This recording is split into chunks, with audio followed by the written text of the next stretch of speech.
आपकी खबर, आपका अधिकार। आप देख रहे हैं एमपी रिपोर्ट न्यूज। नमस्कार, आप देख रहे हैं एमपी रिपोर्ट न्यूज और मैं हूं आपके साथ राशि सैनी। आइए रुक करते हैं खबरों की ओर। नई दिल्ली में आज 5वां भारत अमेरिका 2+2 मंत्री स्तरीय वार्ता। दोनों देशों के बीच रक्षा और प्रौद्योगिकी मुद्दों पर प्रमुखता से होगी चर्चा। रक्षा मंत्री राजनाथ सिंह और विदेश मंत्री डॉक्टर एस जयशंकर अमेरिकी रक्षा सचिव ऑस्टिन और अमेरिकी विदेश मंत्री एंटनी ब्लिंकन के साथ 2+2 मंत्री स्तरीय वार्ता की करेंगे सह अध्यक्षता। 2+2 संवाद रक्षा और सुरक्षा सहयोग, प्रौद्योगिकी मूल्य श्रृंखला सहयोग के पहलुओं में हो रही प्रगति की उच्च स्तरीय समीक्षा करेगा।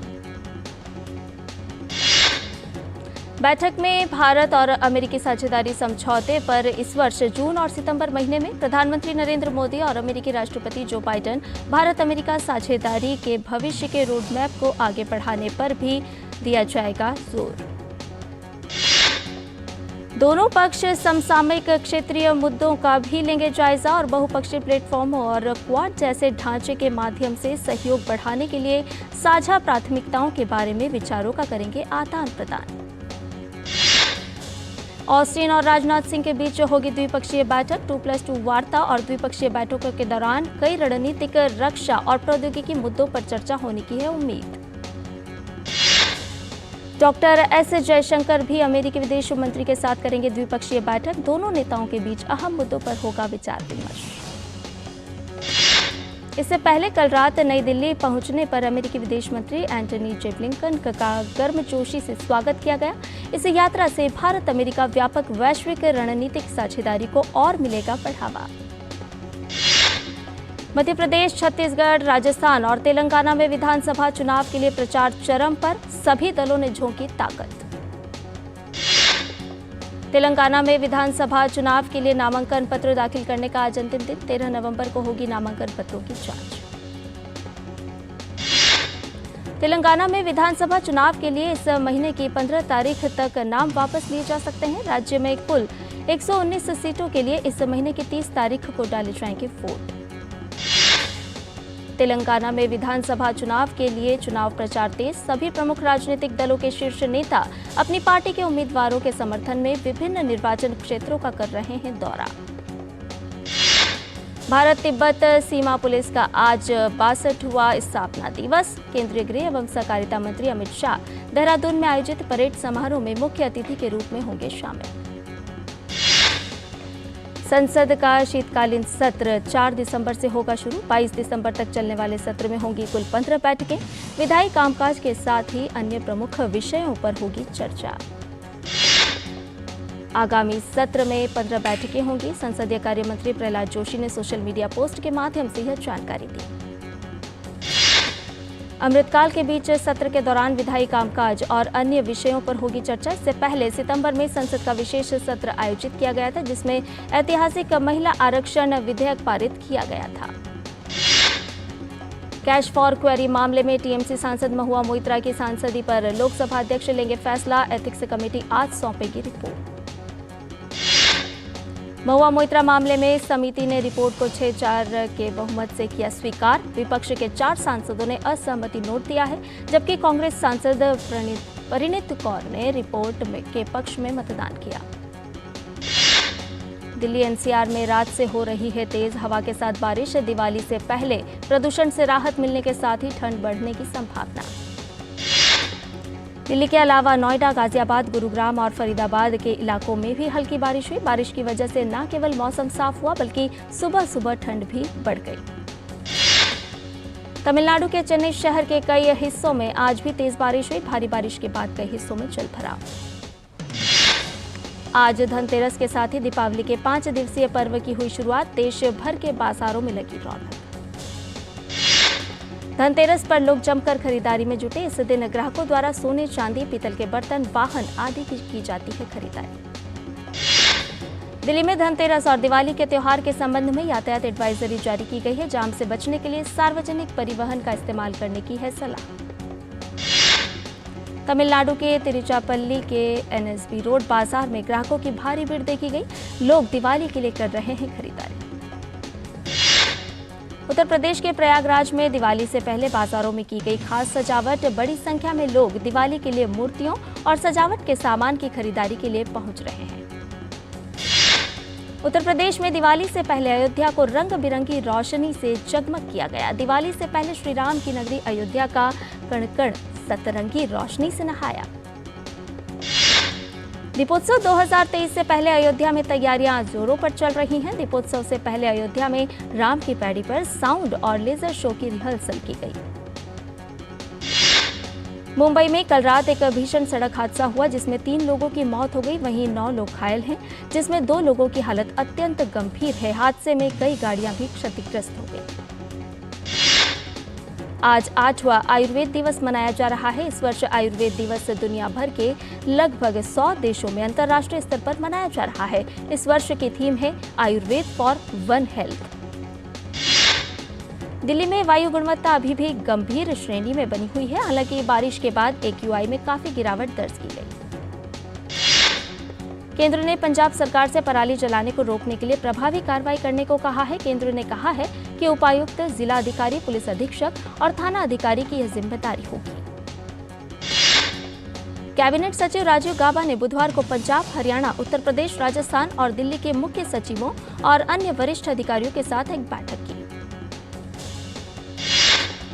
वायु गुणवत्ता प्रबंधन आयोग CAQM और राज्य सरकारों द्वारा उपलब्ध कराए गए आंकड़ों के अनुसार मौजूदा संकट की स्थिति मुख्य रूप से पराली जलाने के कारण है। वायु गुणवत्ता प्रबंधन आयोग CAQM को पंजाब और हरियाणा सरकार ने खेतों में आग लगने की घटनाओं की दैनिक रिपोर्ट सुप्रीम कोर्ट के निर्देशों के अनुसार उपायुक्त और पुलिस अधीक्षक के माध्यम से देने को कहा है। छत्तीसगढ़ के पूर्व मंत्री और रायपुर दक्षिण से भाजपा प्रत्याशी बृजमोहन अग्रवाल पर देर शाम हमला हो गया। उनके साथ 5 से 7 युवकों ने धक्का मुक्की कर मारपीट की। बृजमोहन अग्रवाल ने आरोप लगाया है कि एजाज ढेबर और अनवर ढेबर के लोग उनकी हत्या करवाना चाहते थे। इसकी जानकारी मिलने पर बड़ी संख्या में उनके समर्थक कोतवाली थाने पर पहुंचे और घेराव कर दिया। विदेश राज्य मंत्री और संसदीय कार्य राज्य मंत्री वी मुरलीधरन की 3 दिवसीय जापान यात्रा आज होगी संपन्न। यात्रा के दौरान भारत और जापान प्राचीन ऐतिहासिक संबंधों को मजबूत करने पर दिया गया जोर। वहीं विदेश राज्य मंत्री मीनाक्षी लेखी की भी नीदरलैंड यात्रा आज संपन्न हो रही है। यात्रा के दौरान उन्होंने सरकार, विधायी और बहुपक्षीय संस्थानों के साथ साथ भारतीय समुदाय के विभिन्न हितधारकों के साथ बातचीत की। गुजरात के सूरत में राम मंदिर की थीम पर रंगोली बनाई गई। इस रंगोली ने सभी का मन मोह लिया। हिंदुजा ग्लोबल सॉल्यूशंस ने जानकारी देते हुए बताया कि कंपनी का चालू वित्त वर्ष की सितंबर में समाप्त दूसरी तिमाही का एकीकृत शुद्ध लाभ लगभग 92% की गिरावट के साथ 18.4 करोड़ रुपए रहा है। ई-कॉमर्स कंपनी अमेजन इंडिया के ग्रेट इंडियन फेस्टिवल के दौरान उसके मंच पर अब तक 110 करोड़ ग्राहक आए हैं। कंपनी ने दावा किया है कि इसमें 80% ग्राहक दूसरी और तीसरी श्रेणी के शहरों से हैं। फेविकोल, फिक्सिट जैसे उत्पाद बनाने वाली पिडिलाइट गैर बैंकिंग वित्तीय कंपनी के क्षेत्र में दस्तक दे रही है। इस बारे में पिडिलाइट के प्रबंध निदेशक भरत पुरी ने कहा कि कंपनी अपने परिवेश से संबंधित लोगों को छोटी राशि से खुदरा कर्ज देने तक सीमित रहेगी। कॉपथाल मॉरिशस इन्वेस्टमेंट लिमिटेड ने रिलायंस इंडस्ट्रीज के 3.47 लाख शेयर खुले बाजार में लेन देन के जरिए बेचे हैं। यह सौदा करीब 81 करोड़ रुपए का बैठता है। Aditya Birla fashion and retail limited को सितंबर 2023 को समाप्त चालू वित्त वर्ष की दूसरी तिमाही में 200.34 करोड़ रुपए का एकीकृत शुद्ध घाटा हुआ है। वाणिज्य एवं उद्योग मंत्री पीयूष गोयल ने वोकल फॉर लोकल पहल पर वाणिज्य भवन में एक कार्यक्रम में भाग लिया, जहां उन्होंने लोगों से देश में बना सामान खरीदने और सरकार की वोकल फॉर लोकल पहल को बढ़ावा देने की अपील की। पीयूष गोयल ने कहा कि स्थानीय उत्पादों को बढ़ावा यानी लोकल के लिए वोकल होने की खुशी हम सभी में है। हम सभी अपने छोटे दुकानदारों, फेरी वालों और छोटा सामान बनाने वाले लोगों का समर्थन करने को प्रतिबद्ध हैं। हम देश में बने सामानों को प्रोत्साहित करना चाहिए। भारतीय रिजर्व बैंक के गवर्नर शक्तिकांत दास ने कहा कि भारत की आंतरिक मजबूती और बेहतर नीतिगत कदम से आर्थिक वृद्धि मजबूत हो रही है, जबकि महंगाई भी काबू में आ रही है।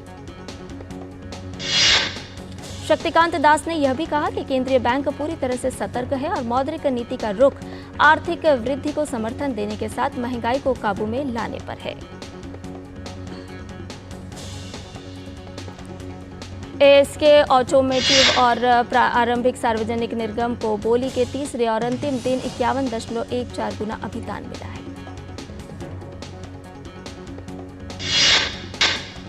इंटर ग्लोब इंटरप्राइजेज ने योजना बनाई है कि वो 2026 में पूरे देश में एक पूर्ण इलेक्ट्रिक एयर टैक्सी सेवा शुरू करेगी। देश में सौर मॉड्यूल की स्थापित विनिर्माण क्षमता 60,000 मेगावाट पर पहुंच गई है। वित्त वर्ष 2020-21 में पॉलीसिलिकॉन मॉड्यूल बनाने की क्षमता 10,000 मेगावाट से कम थी। भारत ने इस क्षमता को बढ़ाकर वर्तमान में 60,000 मेगावाट कर दिया है। उत्तर प्रदेश भू संपदा विनियामक प्राधिकरण ने 1,000 से अधिक प्रवर्तकों पर उनकी परियोजनाओं के लिए जुर्माना लगाया है। जी एंटरटेनमेंट एंटरप्राइजेस लिमिटेड का एकीकृत शुद्ध लाभ चालू वित्त वर्ष की दूसरी तिमाही में 8.92% बढ़कर 122.96 करोड़ रुपए हो गया है। कंपनी ने बीते वित्त वर्ष की समान तिमाही में 112.89 करोड़ रुपए का लाभ कमाया था। 15वें वित्त आयोग के अनुदान कम होने के दौर में वित्त वर्ष 24 में 11 राज्यों ने राजस्व घाटे का बजट पेश किया। पीआरएस विधायी अनुसंधान की नवीनतम रिपोर्ट के मुताबिक इससे इन राज्यों के पूंजी व्यय में भी बाधा हुई है। 15वें वित्त आयोग ने वित्त वर्ष 22 से वित्त वर्ष 2026 के दौरान राजस्व की कमी के लिए 17 राज्यों को 2.95 लाख करोड़ रुपए का अनुदान देने की सिफारिश की है। इसमें से 87% अनुदान पहले 3 वर्षों में ही जारी किया जा चुका है। व्हाइट हाउस ने कहा है कि इजराइल उत्तरी गाजा के कुछ हिस्सों में प्रतिदिन 4 घंटे के लिए सैन्य अभियान रोकने पर सहमत हो गया है, लेकिन उसने संघर्ष में कमी लाने का कोई संकेत नहीं दिया है। इजराइल और हमास के बीच लगातार संघर्ष जारी। दोनों के बीच जारी संघर्ष में अब तक हजारों लोग मारे गए हैं। अमेरिकी राष्ट्रपति जो बाइडेन ने कहा है कि गाजा में सैन्य अभियानों को रोकने का मकसद क्षेत्र में भोजन, पानी और दवा समेत अन्य राहत सामग्री पहुंचाना है। बाइडेन ने कहा कि प्रतिदिन 150 ट्रकों के जरिए राहत सामग्री पहुंचाने का लक्ष्य है। सोशल मीडिया प्लेटफॉर्म एक्स पर बाइडेन ने कहा कि अमेरिका का फोकस मानवीय आपूर्ति और सहायता को बढ़ाना है। इराक में अमेरिकी सैनिकों को निशाना बनाकर 3 हमले किए गए। हालांकि इन हमलों में कोई भी हताहत नहीं हुई है। खबरों के मुताबिक इजराइल हमास संघर्ष शुरू होने के बाद से एक ही दिन में अमेरिकी संपत्तियों पर यह बड़ा हमला है। बगदाद में अमेरिकी दूतावास के प्रवक्ता और इराक में तैनात अमेरिकी नेतृत्व वाले अंतर्राष्ट्रीय सेना ने हमलों पर कोई प्रतिक्रिया नहीं दी है। फिलिस्तीन का आतंकी समूह फिलिस्तीनी इस्लामिक जिहाद 2 इजरायली बंधकों को छोड़ने के लिए तैयार है। आतंकी समूह ने बंधकों का वीडियो किया जारी। फिलिस्तीनी इस्लामिक जिहाद ने कहा कि मानवीय और मेडिकल आधार पर बंधकों को कर रहे हैं रिहा। 7 अक्टूबर को इजराइल पर हमले के दौरान बंधक बनाई गई एक बुजुर्ग महिला और एक किशोर को दिखाया गया। इन दोनों को किबुत्ज नीर ओज से किया गया था अगवा। व्हील चेयर में बैठी बुजुर्ग महिला ने जल्द ही अपने बच्चों से मिलने की जताई उम्मीद। इजराइल की सेना ने बंधकों के वीडियो को साइकोलॉजिकल वॉरफायर करार दिया। वहीं इजराइल प्रदर्शनकारियों ने रेड क्रॉस से बंधकों की सुरक्षा की मांग की है। इजराइल और हमास संघर्ष के बीच यमन के हूती ने इजराइल के विभिन्न ठिकानों पर गुरुवार को बैलिस्टिक मिसाइलें दागी। समूह के सैन्य प्रवक्ता ने इसकी जानकारी दी। इजराइल की सेना ने कहा कि एक अज्ञात ड्रोन ने दक्षिणी शहर इलियट में एक रिहायशी इमारत पर हमला किया, जिससे इमारत को हल्की क्षति पहुंची। संयुक्त राष्ट्र मानवाधिकार उच्चायुक्त वोल्कर तुर्क ने कहा है कि इजराइल और हमास दोनों ने ही युद्ध अपराध किया है। उन्होंने कहा कि हमास द्वारा किया गया अत्याचार जघन्य था, जबकि इजराइल द्वारा फिलिस्तीनी नागरिकों को सामूहिक सजा देना भी एक युद्ध अपराध है। फिलिस्तीनी स्वास्थ्य मंत्रालय ने कहा है कि इजराइल के आतंक विरोधी छापे के दौरान जेनिन शहर में 7 फिलिस्तीनियों की मौत हो गई, जबकि 13 अन्य फिलिस्तीनी घायल हो गए। फ्रांस के राष्ट्रपति एमेनुएल मैक्रोन ने कहा कि गाजा में बहुत जल्द मानवीय विराम होना चाहिए और देशों को युद्ध विराम के लिए भी काम करना चाहिए। स्पेसएक्स ने भोजन उपकरण और लेजर कम्युनिकेशन रिले सिस्टम पहुंचाने के लिए अंतर्राष्ट्रीय अंतरिक्ष स्टेशन के लिए ड्रैगन स्पेसक्राफ्ट लॉन्च किया। कल स्पेसएक्स CRS-29 मिशन के अंतर्राष्ट्रीय अंतरिक्ष स्टेशन पर पहुंचने की उम्मीद है। वनडे विश्व कप में आज दक्षिण अफ्रीका और अफगानिस्तान की टीम आमने सामने होंगी। यह मुकाबला अहमदाबाद के नरेंद्र मोदी स्टेडियम में खेला जाएगा। मौजूदा विश्व कप में दक्षिण अफ्रीका का सफर शानदार रहा है। ये टीम पहले ही सेमीफाइनल में पहुंच चुकी है। दूसरी तरफ अफगानिस्तान के लिए सेमीफाइनल में पहुंचने की राह बेहद मुश्किल नजर आ रही है। ICC विश्व कप में न्यूजीलैंड ने श्रीलंका को आसानी से हराने में सफलता पाई। इस जीत के साथ न्यूजीलैंड की सेमीफाइनल में पहुंचने की उम्मीदें बनी हुई है। पहले बल्लेबाजी करते हुए श्रीलंका की टीम 171 रन पर ऑल आउट हुई। न्यूजीलैंड ने 172 रन के लक्ष्य को 5 विकेट खोकर 24वें ओवर में हासिल कर लिया।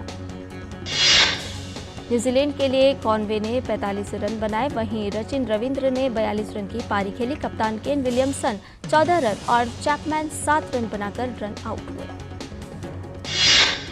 श्रीलंका की ओर से सबसे ज्यादा 51 रन कुशल परेरा ने बनाए। न्यूजीलैंड के लिए ट्रेंट बोल्ट ने 3 विकेट लिए, वहीं रचिन रविंद्र, सेंटनर और फर्ग्यूसन ने 2-2 विकेट लिए। श्रीलंका के खिलाफ मैच में न्यूजीलैंड के Rachin Ravindra debut world cup में सबसे ज्यादा रन बनाने वाले बल्लेबाज बन गए। इसके साथ ही उन्होंने जॉनी बेयरस्टो का रिकॉर्ड तोड़ दिया। रचिन ने शानदार बल्लेबाजी के दम पर विश्व कप में के एक सीजन में 25 साल की उम्र से पहले सबसे ज्यादा रन बनाने वाले बल्लेबाजों की लिस्ट में सचिन को पीछे छोड़ दिया और पहले स्थान पर आ गए। न्यूजीलैंड के स्टार तेज गेंदबाज Trent Boult one day world cup के इतिहास में 50 विकेट पूरा करने वाले न्यूजीलैंड के पहले तेज गेंदबाज बन गए हैं।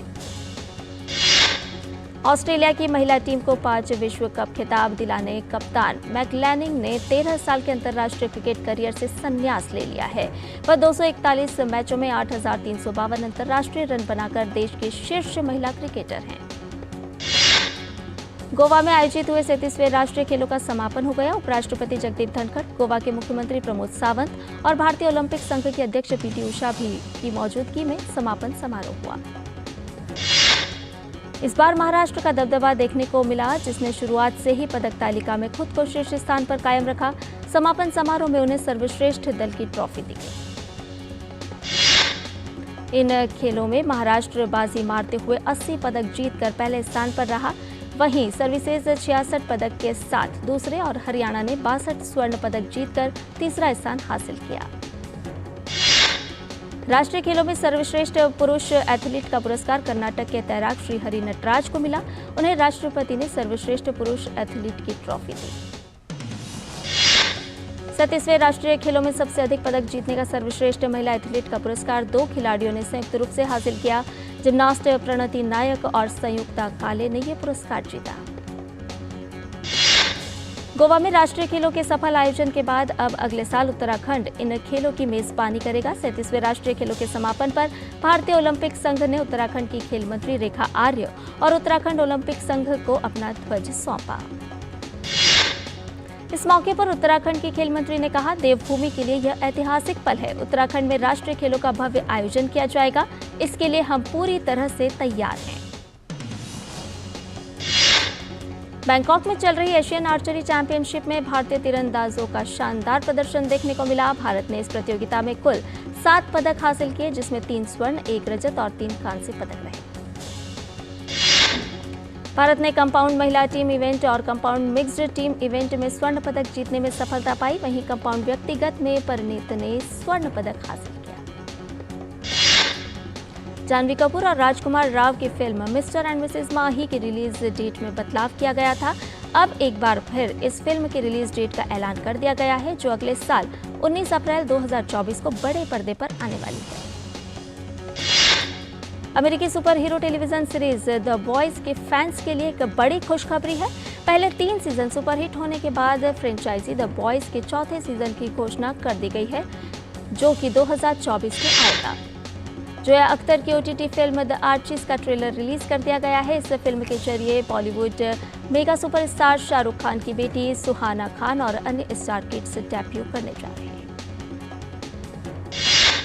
सनी लियोनी सोशल मीडिया पर अपनी हाउस हेल्प की 9 साल की बेटी के लापता होने की जानकारी शेयर की, साथ ही 50,000 का इनाम भी रखा था। अब एक्ट्रेस ने जानकारी दी है कि बच्ची मिल गई है। एक्ट्रेस ने सोशल मीडिया पर आभार भी जताया। करण जौहर के show coffee with Karan season 8 के दौरान सारा अली खान ने डिजाइनर कपड़ों के बारे में अपना नजरिया शेयर किया। सारा ने कहा कि उन्हें डिजाइनर कपड़ों का शौक नहीं है। अभिनेता प्रभास स्टारर फिल्म सालार का ट्रेलर 1 दिसंबर को सामने आएगा, जबकि फिल्म 22 दिसंबर को सिनेमाघरों में दस्तक देगी। अभिनेता पंकज त्रिपाठी की फिल्म कड़क सिंह जल्द ही ZEE5 पर स्ट्रीम होगी। ZEE5 द्वारा निर्मित इस फिल्म का निर्देशन अनिरुद्ध राय चौधरी ने किया है। विधु विनोद चोपड़ा निर्देशित फिल्म 12वीं फेल की कमाई का आंकड़ा लगातार बढ़ता जा रहा है। इस फिल्म ने अब तक 25.6 करोड़ रुपए की कमाई कर ली है। कंगना रनौत की फिल्म तेजस बॉक्स ऑफिस पर डिजास्टर साबित हुई है। फिल्म ने सिर्फ 4.25 करोड़ की टोटल कमाई की है, जबकि फिल्म का बजट करीब 70 करोड़ रुपए था। वेटनर प्रोड्यूसर और अल्लू अर्जुन के पिता अल्लू अरविंद ने सुपरस्टार यश की आलोचना करते हुए कहा कि KGF की रिलीज के पहले यश को कोई नहीं जानता था। फिल्म उनकी वजह से नहीं बल्कि मेकिंग के कारण हिट हुई।